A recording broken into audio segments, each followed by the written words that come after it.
Assalamualaikum warahmatullahi wabarakatuh. Perkenalkan, nama saya Marati Azahro.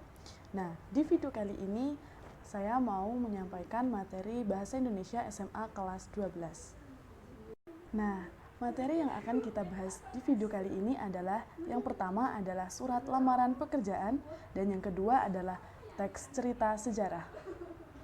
Materi yang pertama adalah surat lamaran pekerjaan. Apa sih surat lamaran pekerjaan itu? Surat lamaran pekerjaan adalah surat permohonan yang dibuat oleh pelamar pekerjaan untuk kemudian dikirimkan kepada badan usaha atau instansi untuk mendapatkan pekerjaan atau jabatan sesuai dengan kebutuhan instansi tersebut. Selanjutnya adalah ketentuan dalam penulisan surat lamaran kerja. Yang pertama, menggunakan bentuk surat yang standar. Yang kedua, menggunakan bahasa yang baik dan benar. Yang ketiga, menggunakan kata-kata yang sopan.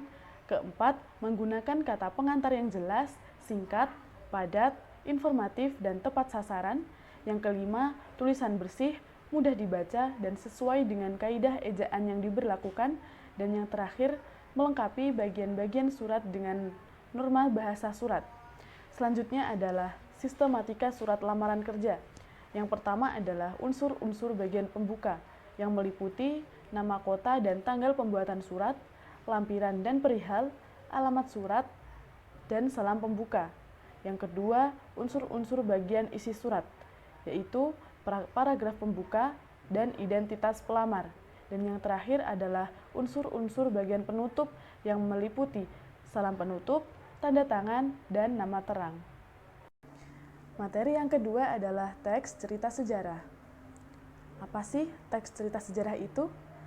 Pengertiannya adalah teks yang menceritakan suatu peristiwa sejarah yang terjadi di masa lampau dan berdasarkan fakta. Peristiwa sejarah tersebut disusun secara kronologis berdasarkan urutan waktu terjadinya, dan peristiwa tersebut memiliki makna penting bagi kehidupan masyarakat. Selanjutnya yaitu setiap karya sastra memiliki dua unsur utama, yaitu unsur intrinsik dan unsur ekstrinsik. Unsur intrinsik yaitu meliputi tema, tokoh, penokohan, latar yang meliputi latar tempat, waktu, dan suasana dalam cerita, alur, sudut pandang, dan yang terakhir adalah amanat. Unsur ekstrinsik. Unsur ekstrinsik dalam cerita sejarah yang secara umum sering dimunculkan dalam karya sastra berbentuk teks cerita sejarah seperti nilai-nilai pendidikan, nilai politik, nilai patriotik, dan nilai moral. Suatu teks tentu memiliki struktur yang terdiri atas bagian-bagian. Begitupun dengan teks sejarah yang strukturnya terdiri atas bagian-bagian seperti berikut. Yang pertama, orientasi, yaitu gambaran umum tentang peristiwa pada novel sejarah.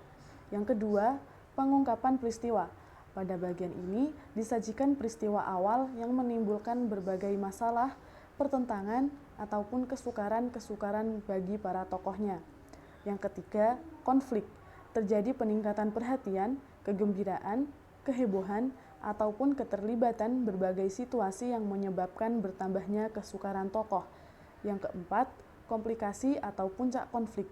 Bagian ini menyampaikan berbagai permasalahan yang menimbulkan konflik. Yang kelima, penyelesaian. Bagian ini berisi penjelasan atau penilaian sikap ataupun nasib-nasib yang dialami tokohnya setelah mengalami peristiwa puncak. Dan yang terakhir adalah koda. Bagian ini berisi komentar terhadap keseluruhan isi cerita yang fungsinya sebagai penutup. Demikian materi yang dapat saya sampaikan. Semoga bermanfaat. Wassalamualaikum warahmatullahi wabarakatuh.